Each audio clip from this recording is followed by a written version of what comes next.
오늘 말씀이 되는 레위기 6장 8절부터 13절은 우리가 이제 레위기에서 5대 제사라고 알려져 있는 번제, 소제, 또 화목제, 속죄제, 속건제, 그것을 이제 다시 한번 설명하는 본문입니다. 그 1장부터 5장까지는 이 5대 제사에 대해서 제사를 드리는 백성의 입장에서 드리는 것을 기록하고 있습니다. 여기서는 근데 5장까지는 5대 제사에 대해서 제사를 드리는 백성의 입장에서 기록하고 있고 6장부터 다시 한번 번제와 소제와 화목제, 속죄제, 속건제에 대해서 규례가 다시 나오는데 이제는 제사장의 입장에서 어떻게 이 제사를 지켜야 하는지에 대해서 규례를 기록하고 있습니다. 그러면서 가장 먼저 나오는 본문이 오늘 본문이고 번제에 대한 규례를 기록하고 있습니다.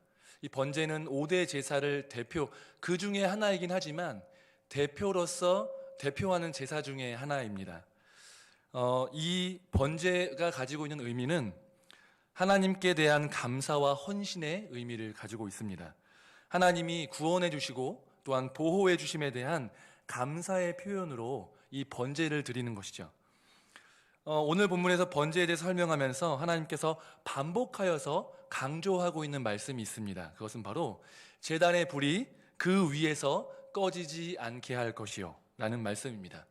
이 말씀은 9절에서 한 번, 12절에서 한 번, 13절에서 한 번 이 번제에 대한 규례를 얘기하면서 지속적으로 제단 위에 불이 꺼지지 않게 하라, 꺼지지 않게 하라, 꺼지지 않게 하라라고 반복하고 있습니다.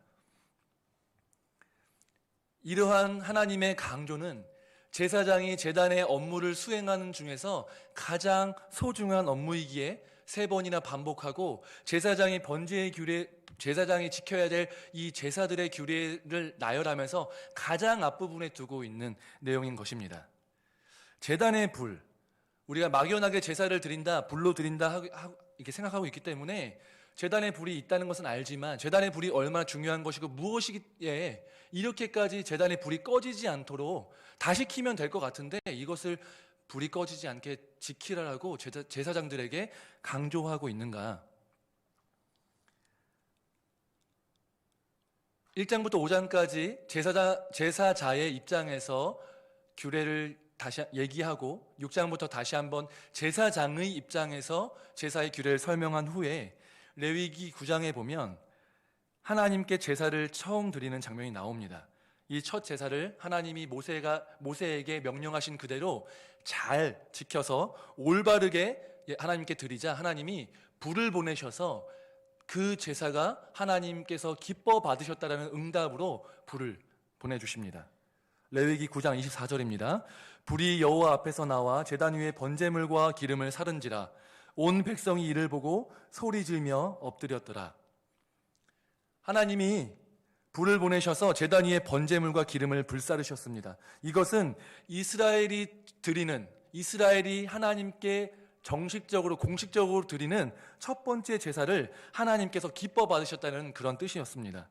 이렇게 제사의 연락이라는 응답으로 하나님은 다른 표시를 하신 것이 아니라 하나님으로부터 불을 보내서 제단에 그 제물을 태우시고 그 붙은 불로 인해서 그 이후에 드려지는 모든 제사가 그 불을 지켜서 그 불을 통해서 제물을 태우는 그런 역할을 하게 되는 것입니다.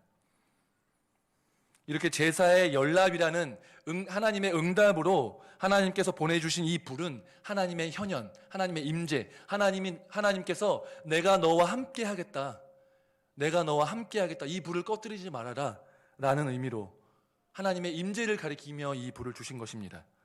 그렇기에 오늘 말씀에서 제사장들에게 제단 위에 불을 꺼지지 않게 지키라고 하신 명령은 다른 말로 바꿔보자면 하나님의 임재를 끝까지 지키라는 명령이기도 한 것입니다. 제사장들에게 제단의 불을 꺼지지 않게 지키라라고 하셨던 명령은 오늘 우리에게 하나님의 임재를 지키라라는 하나님의 엄중한 명령임을 우리는 깨달아야 합니다. 내 마음과 뜻과 정성을 다해서 하나님의 임재를 지키시길 바랍니다. 제단의 불을 지키라, 즉 하나님의 임재를 지키라는 하나님의 말씀을 어떻게 지킬 수 있을까? 하나님의 임재를 지키는 첫 번째 방법으로 우리는 깨어 있어야 합니다. 당시에 제단에 있는 성막에서는 수많은 제사들이 하루에도 몇 번씩 드려졌습니다. 기본적으로 이스라엘 백성들이 드려야 되는 제사가 아침에 한 번, 저녁에 한 번 상번제라고 해서 매일 드리는 번제가 있었는데, 그 아침 상번제와 저녁 상번제를 2번 드리고, 그 사이에, 이 사이에 아침부터 저녁 사이에 수많은 각기 다른 이유로 백성들이 나와서 번제나 소제나 화목제나 속죄제, 속건제를 드려야 하는 각자의 이유, 또한 절기 때만 드려야 되는 제사들, 이런 수많은 제사들이 이 상번제와 상번제 사이에 드려졌다는 것입니다. 그리고 나서 이때는 그래도 제사를 끊임없이 드리기 때문에 불이 계속 타올랐고 이 불을 지키는 것이 어렵지는 않았습니다. 그런데 이 저녁 상번제를 마친 이후에 제사를 드리지 않은 이 저녁 시간이 되면 이 번제물의 고기로 제단 끝에서 연기를 내며 타는 이 불을 꺼지지 않게 유지시켜야 했습니다. 이것은 매우 고된 일이었습니다. 군인들이 야간 경계 근무를 서는 것처럼 매우 중요하지만 고된 일이었습니다. 이렇게 힘들게 제단의 불이 꺼지지 않도록 하기 위해서 그것을 밤새도록 돌아가며 지키는 제사장들처럼 우리도 제단의 불이 꺼지지 않도록 깨어 있어야 하고 경계해야 된다는 것을 기억하시기 바랍니다. 제사장들이 이 불을 꺼뜨리기 위해서 어떤 일을 했을까요? 이 불이 타오르게 하기 위해서는 이 제물이 완전히 타버리지 않도록 계속적으로 고기를 제공해야 했습니다. 또한 기름을 부어야 했고요. 산소가 잘 공급되는지 지켜봐야 되고, 어떤 이 불을 꺼뜨릴 만한 위협 상황이 있지는 않은지 계속적으로 그것을 지켜보아야만 했습니다. 마찬가지로 우리도 우리 삶 속에 하나님을 향한 사랑과 열정이 식지는 않는지, 나의 영적 상태가 어떠한지, 내가 지금 성령으로 충만한지, 내 영적 감각이 무뎌지고 있지는 않은지 관심을 가지고 면밀하게 상태를 점검해 봐야 합니다. 그렇지 않으면 우리가 잠시 방심한 사이에 제단의 불은 꺼져버리고 우리의 영적 상태는 무너지고 하나님을 향한 사랑은 또한 식어지고 내가 성령 충만한지 아닌지 점검해보고 싶은 마음조차도 식어버리고 그냥 그러려니 하면서 방탕한 삶 가운데 있게 될 수 있다는 것입니다. 나의 영적 상태를 날마다 돌아보고 날마다 성령으로 충만하기를 간구하며 깨어있는 저와 여러분 되시기를 주님의 이름으로 축복합니다. 하나님의 임재를 지키는 두 번째 방법은 예배를 쉬지 않는 것입니다. 앞에서 언급드렸지만 아침 상번제와 저녁 상번제, 저녁부터 아침까지는 제사장들이 그렇게 지켜야 했는데 아침부터 낮 시간, 저녁 시간까지 드려지는 이 제사들, 수많은 제사들 때문에 이 제단의 불이 꺼지지 않는 것입니다. 소제, 번제, 소제, 화목제, 속죄제, 속건제, 이런 수많은 제사들이 필요에 따라 드려졌습니다. 이렇게 제단의 불이 지속적으로 살아있고 꺼지지 않도록 지키는 데 있어서 가장 중요한 것은 지속적으로 제사를 드리는 것이었습니다. 우리도 마찬가지로 하나님의 임재를 지키고 날마다 하나님과 동행하며 살아가기 위해서는 우리에게 주어진 날마다의 예배, 경건의 시간, 기도의 시간들을 꾸준하게 매일매일 지켜야 한다는 것입니다. 우리는 날마다 은혜 자리 가운데 거하지 아니하면 그 자리에 머무르는 것이 아니라 오히려 뒤로 퇴보하고 후퇴하여서 점점점 죄를 지을 수밖에 없는, 우리는 죄를 향하여서 기울어져 있는 존재인 줄을 깨달으시기 바랍니다. 그렇기 때문에 이 사실을 기억하고서 매일매일 날마다 주시는 하나님의 은혜를 간구하며 은혜의 자리 가운데, 예배의 자리 가운데, 기도의 자리 가운데 나와야지만 우리가 우리의 영적 상태를 지키고 성령의 충만함을 지킬 수 있음을 기억하시기 바랍니다. 새벽의 시간을 지켜서 하나님께 기도하러 나오셔야 합니다. 각자의 골방에서 기도하셔야 합니다. 매일 읽어야 할 분량의 말씀을 읽으셔야 합니다.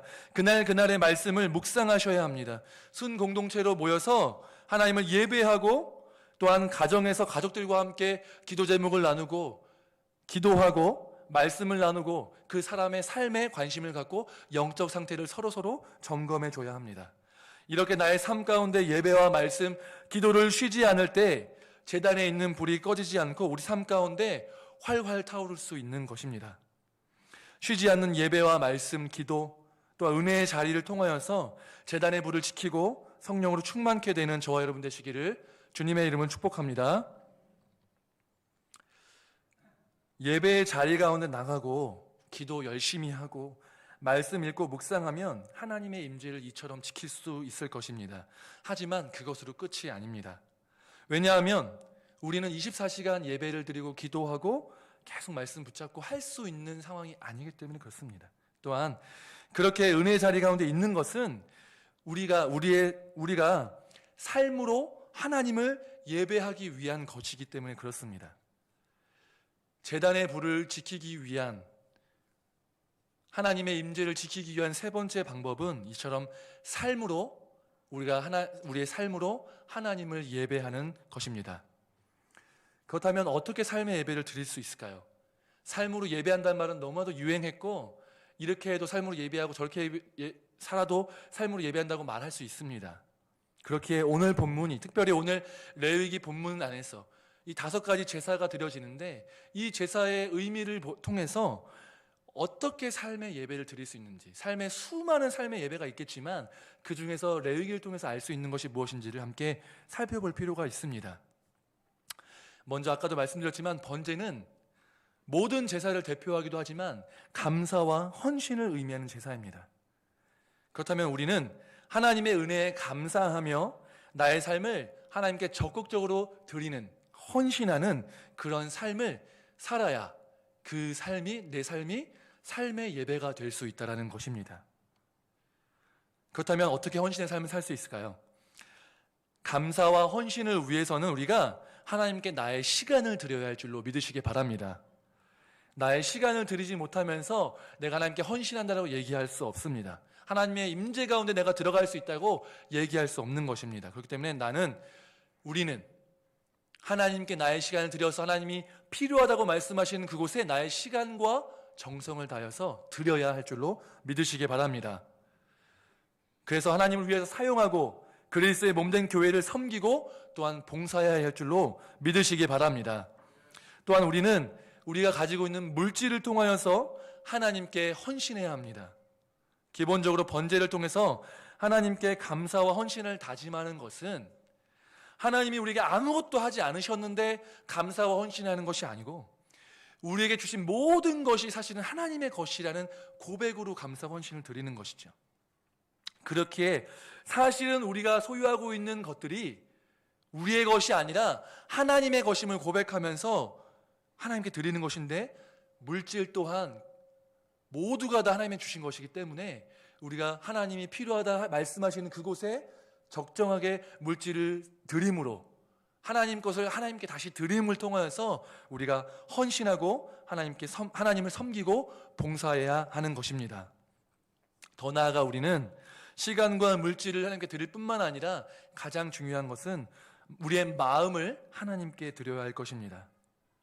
몸만 이 자리에 와 있는 것이 아니라, 일주일에 한 번 썬데이 크리스천을 살아가는 것이 아니라, 내 몸이 어디에 있든지 우리의 마음이 전적으로 하나님을 향하고 하나님을 갈망하고 하나님의 말씀에 순종할 수 있는 그런 마음을 갖고, 또 귀를 열고 마음을 열어서 하나님의 말씀 가운데 청종하고자 하는 태도와 자세를 가지고 살아가는 것, 그러한 것이 있어야 우리가 진정으로 삶의 예배를 드린다고 할 수 있을 것입니다. 삶의 예배를 오용하고 남용해서는 안 됩니다. 삶의 예배를 드리니까 나는 예배를 등한시해도 된다고 착각해서는 안 됩니다. 삶의 예배는 우리가 드리는 이러한 예배보다 훨씬 더 어려운 것입니다. 우리의 마음이 전적으로 하나님을 향해 있어야만 삶의 예배를 드릴 수 있는 것입니다. 우리는 예배와 또한 마음의 예배, 또한 삶의 예배를 통하여서 하나님의 임재를 지킬 수 있는 것입니다. 화목제는 하나님과 화목, 또한 이웃과의 화목을 의미하는 제사입니다. 따라서 우리는 하나님과의 화목을 추구하고 다른 사람들과의 화목을 추구하며 살아갈 때 온전하게 삶의 예배를 드릴 수 있는 줄로 믿으시기 바랍니다. 우리가 하나님과의 관계는 중요하다고 여기고, 물론 쉽지 않지만 그것을 추구하기도 하고 하지만, 그러면서 등한시하고 간과하는 것 중에 하나가 무엇이냐면 바로 이웃과의 관계라는 것입니다. 나는 기도도 열심히 하고 말씀도 열심히 읽고 예배도 빠지지 아니하고 11조 꼬박꼬박하고 감사한금 드리고 열심히 헌신한다고 얘기하면서 정작 내 주변, 내가 일할 때마다 내 주변 사람들과 마찰이 일어나고, 혹은 문제가 생기고, 그러한 문제가 생길 때마다 주변 사람들이 상처를 받고, 나 자신은 그 사람들과의 화목을 위해서 어떠한 노력도 기울이지 않는다면 과연 내가 하나님이 기뻐하실 만한 사람인지, 더 나아가서는 구원받은 사람인지 점검해 볼 필요가 있다는 것입니다. 요한일서 4장 20절을 함께 보겠습니다. 누구든지 하나님을 사랑하노라 하고 그 형제를 미워하면 이는 거짓말하는 자니, 보는 바 그 형제를 사랑하지 아니하는 자는 보지 못하는 바 하나님을 사랑할 수 없느니라. 하나님을 사랑한다고 고백하는 것은 쉬운 일입니다. 왜냐하면 보이지 않기 때문이죠. 하나님 보이지 않고 하나님과 관계를 어떻게 하는지 다른 사람은 알지 못하기 때문에 그렇죠. 그리고 설령 내가 열심히 한다고 할지라도 진짜 그것이 하나님을 사랑하는 것인지 아닌지 착각할 수도 있다는 것입니다. 하지만 눈에 보이는 사람을 사랑하는 것은 명백하게 드러나기 때문에 어려운 일이라는 것이죠. 살면서 얼마나 수많은 사람들을 만납니까? 그 사람들과 화목하는 일이 얼마나 어렵습니까? 쉽지 않은 일입니다. 하지만 하나님께서 문제 많은 죄 가운데 있는 구제불능인 우리와 화목하시기 위해서 예수 그리스도를 대가로 치르실 정도로 우리를 사랑하셨던 것처럼, 우리가 그 사랑을 받은 자로서 다른 사람을 사랑하고 포용하고 품기 위하여, 물론 완벽하게 그렇게 하지 못할지라도 그것을 위해서 노력하고 기도하고 수고하고 헌신해야 진짜 삶의 예배를 드린다라고 할 수 있다는 것입니다. 속죄제와 속건제를 통해서는 우리의 삶에 지속적인 죄 고백과 구체적인 회개가 이루어져야 함을 알 수 있습니다. 속건제는 배상제라고도 하는데요, 하나님의 성물에 손을 대면 그 사람은 속건제를 통해서 보상을 해야 합니다. 내가 하나님의 성물에 손댄 것에 5분의 1을 더해서 120%를 하나님께 더 드려야 합니다. 다른 사람들에게 해를 끼치면 그것에 5분의 1을 더해서 120%를 배상해야 합니다. 하나님이 이렇게 하라고 하신 이유가 무엇일까요? 하나님이 이렇게 하라고 하신 이유는 우리의 죄고백이, 우리의 회개가, 우리의 뉘우침이 그냥 죄송합니다, 잘못했습니다라고 그냥 말로 그치는 것이 아니라, 그냥 뉘우침에 그치는 것이 아니라, 진정한 회개는 인정하고, 죄를 인정하고 뉘우치고 그렇게 거기서 끝나는 것이 아니라, 내가 잘못을 한 대상에게 구체적으로 용서를 구하고 나의 태도를 바꿔서 다른 삶을 살아가라는 구체적인 회개가 우리 삶 가운데 필요하다는 이야기입니다. 이렇듯 삶 속에서 구체적이고 실질적인 회개와 반성을 통하여서 우리는 삶의 예배를 드려야 하는 것입니다. 감사와 헌신이 삶 가운데 있고 하나님과 이웃과의 화목이 있으며, 또한 그것을 위해서 구체적이고 실질적인 회개와 반성이 이루어지는 삶이 우리에게 요구되는 삶의 예배인 줄로 믿으시기 바랍니다. 우리는 이러한 삶의 예배를 통해서 하나님께서 우리에게 주신 성령의 불이 꺼지지 않게 할 수 있는 것입니다.